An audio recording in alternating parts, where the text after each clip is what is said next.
नमस्ते लिब्रा। उम्मीद करती हूँ कि आप सभी अच्छे हैं, अपनी लाइफ में ग्रो कर रहे हैं, प्रोग्रेस कर रहे हैं। Sending you lots of prayers and best wishes from my side. Please take care, stay safe. 16 till the 31st of May 2023 कैसा रहेगा आपके लिए, इसी टॉपिक पे हम रीडिंग कर रहे हैं। जनरल एंड कलेक्टिव रीडिंग्स हैं। जो भी मैसेजेस आपके साथ, आपके सिचुएशंस के साथ में मैच करते हैं, बस उसी को फॉलो करें। चलिए, we have courage, intensity, totality, the fool and inner voice की एनर्जी आ रही है। 3 मेजर आर्कानाज आ रहे हैं ऑन ऑल पॉजिटिव साइड। सबसे फर्स्ट थिंग, थोड़ा गुस्से को, थोड़ा एंगर को, थोड़ा फ्रस्ट्रेशन को कंट्रोल रखने की ज़रूरत है आपको। ये टाइम पीरियड में आप जो भी काम कर रहे हैं, चैलेंजेस आपके सामने बहुत स्ट्रॉन्ग आएंगे। जैसे हम कहते हैं ना, हमारा टेस्ट लेता है, जब कुदरत हमारा टेस्ट लेती है ये देखने के लिए, ये जानने के लिए कि क्या वाकई में हम इस काम को करने के लिए डेडिकेटेड हैं या नहीं। सो टेस्ट ली जाएगी, एग्ज़ाम ली जाएगी, कुछ चीज़ें, कुछ बातें ऐसी हैं, देखना है यूनिवर्स को कि आप उसको पाने के लिए कितना डेडिकेटेडली काम कर सकते हैं। काम ऐसा करिए, जैसे हम कहते हैं ना कि एक इंटेंसिटी से काम करना है, एक फायर से काम करना है, एक कंस्ट्रक्टिव फायर से काम करना है। आपको अपने टारगेट के तरफ ही आगे जाना है। बीच में कोई भी सिचुएशन आए,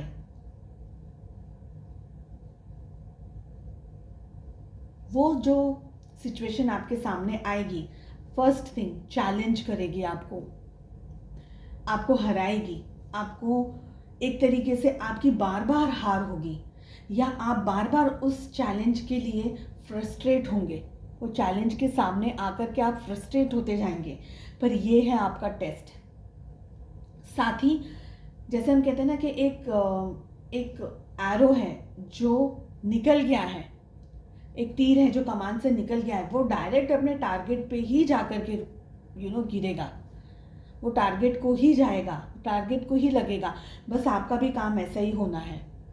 अगर आपने बीच में ढील छोड़ दी, अपने काम को सीरियसली नहीं ले रहे हैं, या काम में कचास रख रहे हैं, या काम में आप आलस कर रहे हैं, या आपका मन भटक रहा है, काम की तरफ से आप बहुत ही ज़्यादा सिंसियर नहीं हैं, तो फिर आप कितना भी मेहनत कर लें, आपको रिजल्ट नहीं मिलेंगे। इसके बदले बहुत ही कॉन्फिडेंस रख करके, पूरी शक्ति, पूरी क्षमता के साथ, पूरी मेहनत से आपको अपने काम करने हैं। विश्वास रखना है, कॉन्फिडेंटली काम करना है कि कितना भी बड़ा चैलेंज क्यों ना आए, आप उसको बहुत अच्छे तरीके से हैंडल कर पाएंगे, मैनेज कर पाएंगे। कुछ लाइफ में नई चीज़ों की नई शुरुआत हो सकती है, नए आइडियाज़ आपको आ सकते हैं, नए लोगों से आप मिल सकते हैं, नई जगह पर आप जा सकते हैं। हल्का फुल्का सा रिस्क जुड़ा है, क्योंकि कुछ चीज़ें आप पहली बार कर रहे हैं, कुछ चीज़ों का आप एक्सपीरियंस फर्स्ट टाइम कर रहे हैं। लेकिन एक बार आपने ये कर लिया तो आपको धीरे धीरे रास्ते मिलते चले जाएंगे। जैसे एक एक स्टेप आपका क्लियर होता जाएगा, एक एक स्टेप आपको समझ में आता जाएगा कि आपको करना क्या है, कैसे करना है। तो नेवर गिव अप नहीं करना है।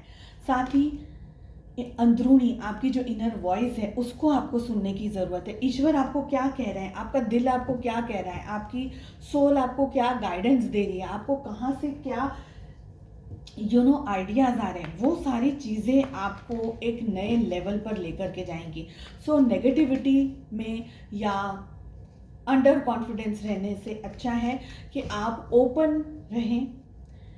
कुछ अपॉर्चुनिटीज़ आएंगी, हल्के फुल्के से रिस्क भी जुड़े हुए होंगे उनके साथ में, मगर मेहनत से, डेडिकेटेडली अगर आपने शिद्दत से काम करने की कोशिश की तो आपको सक्सेस मिलेगी और मिलेगी ही। चलिए, लव लाइफ कैसी रहेगी? 2 कार्ड्स हम आपके लिए पुल कर रहे हैं। We have 3 of swords with 4 of pentacles.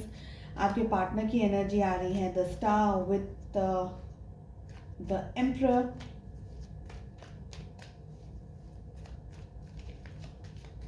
Relationship की एनर्जी आ रही है ace of swords with the temperance. Zodiac science की अगर मैं बात करूं तो 12 की 12 राशियां यहाँ ऑलरेडी आ गई हैं।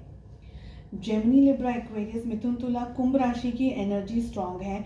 वी हैव एरीज यानी कि मेष राशि की एनर्जी स्ट्रॉन्ग है। साथ ही एक्वेरियस यानी कि कुंभ राशि की एनर्जी भी स्ट्रॉन्ग है। सैजिटेरियस यानी धनु राशि की एनर्जी भी स्ट्रांगली आई है।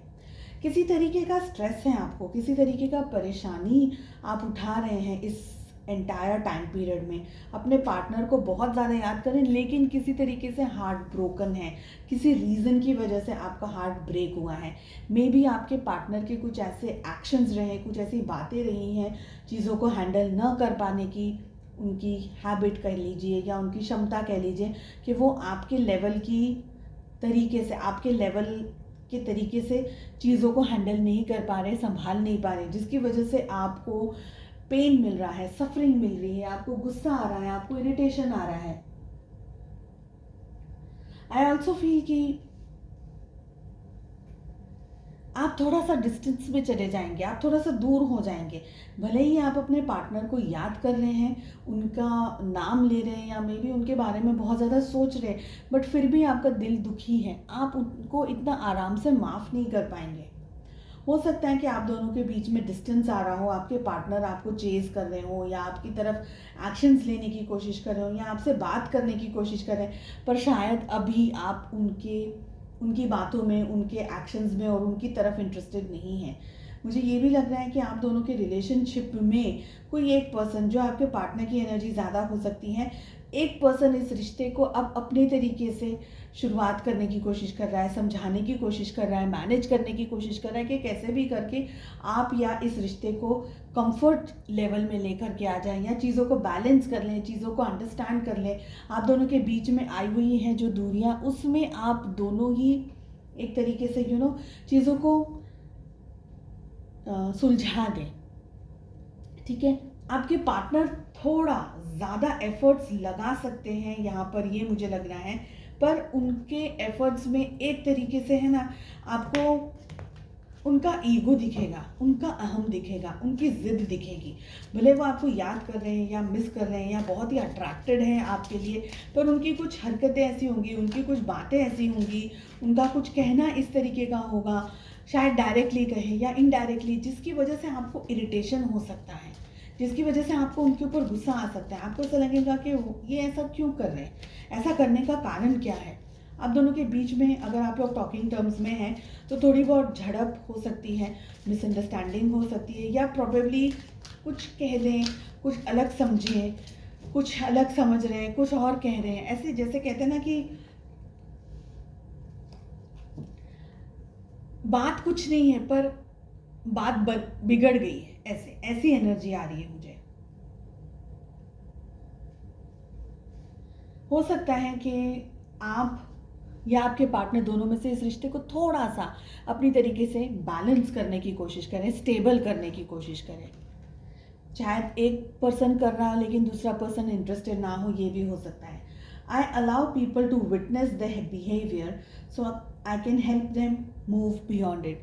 यानी आपका ये कार्ड कह रहा है कि आप लोगों को उनका बिहेवियर, वो जिस तरीके से बिहेव करते हैं, वो जिस तरीके से वर्तन करते हैं, वो जिस तरीके से काम करते हैं, जिस तरीके से उनका एटीट्यूड है, वो जो भी करते हैं वो आप उनको करने देते हैं, ताकि आप उनकी मदद कर सकें, ताकि आप उनको सिखा सकें, ताकि आप उनको समझा सकें कि आपके रिलेशनशिप में, आपके बिहेवियर में ये चीज़ सही है, ये चीज़ गलत है। रिश्ते को इस तरीके से निभाने की कोशिश की जाए, इस तरीके से नहीं किया जाए। तो एक तरीके से आप उनके बिहेवियर को अलाउ कर रहे हैं ताकि आप उनको उसके आगे लेकर के जा सकें, उनको नया रास्ता दिखा सकें, उनको नई सोच बता सकें, उनको नई समझ बता सकें। चलिए, उम्मीद करती हूँ आपको रीडिंग पसंद आई। I wish you all the best. मिलते हैं नेक्स्ट रीडिंग में। Take care, bye bye.